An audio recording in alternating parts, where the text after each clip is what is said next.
So fire away if you have some. You mentioned the word before, streaming of this event.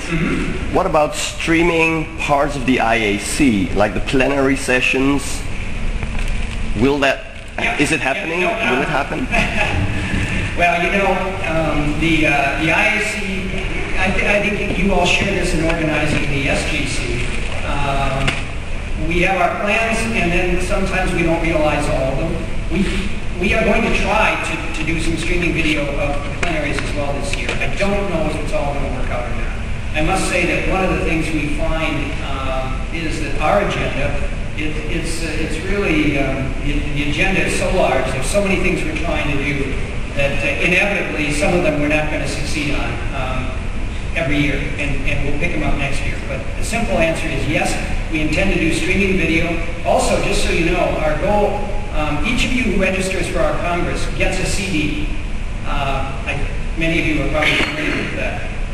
Our goal first is to get the authors, yourselves included if you haven't done this, to upload prior to the Congress your paper on the CD. We encourage you to also upload your presentation, your PowerPoint, if you have a presentation. And so that theoretically will all be on the CD you get when you register. Historically, we don't get them all for many, many reasons. I think on the papers we have about 82-83% this year, which is pretty good considering 1,400 papers from all around the world. But nevertheless, they won't all be on there. So what we've done with some very capable IT professionals is we've buried in the CD a key. Probably some of you will find it. But anyway, it'll be buried in there, and the idea of it is that when you put it in your computer, it'll give you access to a website where we'll upload the rest, whatever isn't in there. And on that website will also be the whatever plenary presentations are given to us, because usually the plenary speakers don't want to give their presentation out until just before the plenary or just after. So we'll put those on there in PowerPoint form. And if we do if we're successful with streaming video, we'll put that on there too. We may also, perhaps not this year, because we want to use this to promote the IAC, we may also provide after-the-fact access on our own main website for the plenary presentation, so people can go and so we can promote it. But we don't want to discourage people from coming to the Congress. So if we give it to you right away, then why not sit at your home in Toulouse or in Bangalore rather than go to the Congress? And that defeats our purpose. My question for you is, over the last 15, 20 years, how has your communication organizing the event changed? And what tools do you use? Because this morning I woke up and talking about new tools that are developing every day that help us plan events like this. You deal with the same thing we do. You're working on every time zone on the planet, you're working across continents. What do you use for organizing? Well, we certainly our goal is to use all of the available tools, and the computer, the internet is a major tool, which we're expanding our use of greatly. So the key tools that we've advanced on over the last 5 years are the fact we've now gone to all our papers in PDF form. They're now all uploaded, as I mentioned earlier, and then produced on a CD. We never did that before. And it's really a right of coming to the Congress. Before, if you would have, say, gone to the World Space Congress in Houston in 2002, or the conference in Toulouse the year before in 2001, the only way you're getting those papers is to walk up to the paper room and pay 4 or 5 euros a paper for them. And you'd only get, obviously you wouldn't buy very many because it quickly eats into your pocketbook. Now you get them all free.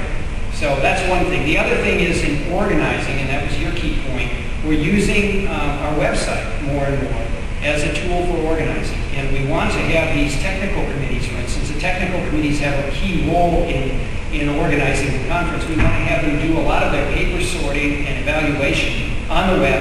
Each committee, we're not quite there yet, but within the next months we will be.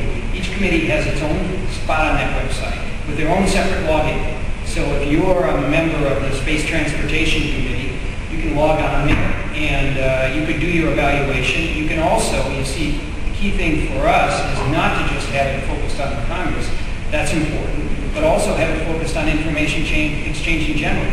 So if someone in China has done a paper on the Long March program, and it's a published paper, and they want to share it with their colleagues, they can upload it.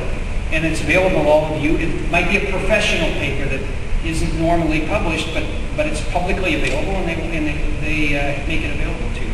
So we will use the internet and the web as much as we can because it doesn't respect time zones. It's really quite reliable, and we find it very helpful. I think it's been helpful for all of you in organizing the SGC. We'll get to everybody, but go ahead. Thank you, Jim, for this presentation. Although SGC and IAC are two congresses of very different scales, I was wondering what are the major challenges you guys have in organizing IAC, and how do you deal with them, and perhaps we learn from you?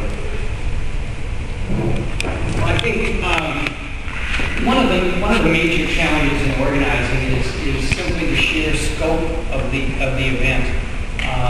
And also the fact that the organizing country and organization ultimately has to pay some money out of their pocket to make it happen.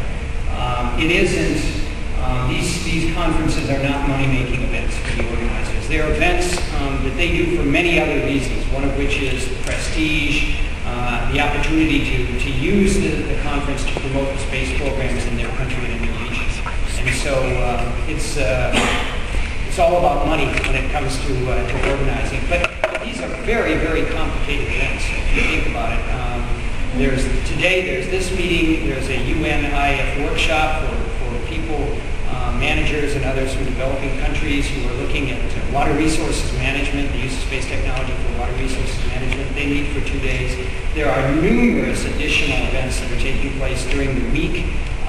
The Center for Strategic and International Studies of Georgetown University, together with UNESCO and the IAF, have organized an event on space education and exploration for the Wednesday of the Congress.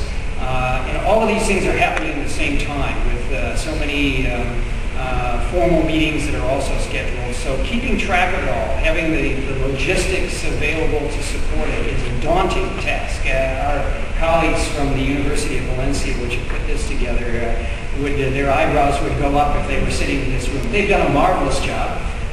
Nothing ever goes perfect in life, so there'll be problems this week. The thing that'll keep us all happy is the sunshine, and we're going to have plenty of that. And it's a beautiful, beautiful spot. And by the way, I guess you all haven't been over to the Congress Center, but it's an inspiring place. It's really amazing, absolutely amazing.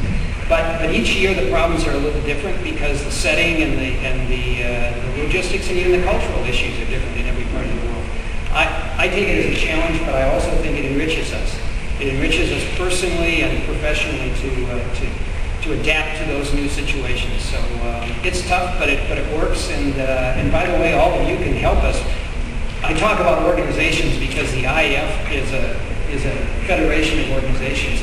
But really, the glue that makes the federation work are the 500 to 1,000 volunteers who put it all together. Just as is the case with what you're doing in the SGC and the SGAC. So those are the people who we're really indebted to, and as I said earlier, join us. You earlier said that it could be a part of the technical community in IAC. Could you suggest ways to get into the... A technical committee? Well, first of all, they're all on our website. There are only 13 of them right now. And that's what I was alluding to when I said we were working with the IAA to synergize our efforts. So that's going to take us a year or two. The ships turn slowly. But the goal ultimately is to expand, from the IAF standpoint, expand the number of technical committees and their scope so we cover more or less everything. We have, for example, an Earth Observations Committee in the IAF, and we have a small Earth Observations Mission Study Group in the IAA. That shouldn't be. We should figure out a way to have actually either two separate committees or two parts of one larger committee. And it should be an IAF committee because actually our colleagues, I'm a member of the IAA, in the academy are really focusing on studies, not organizing committees. So that's one of the things we're trying to sort out. But when you have volunteers, all of whom are giving a great deal of their time and enthusiasm, you don't want to just say, no, you can't do that. We have to figure out a way to get everybody to agree on how we go forward.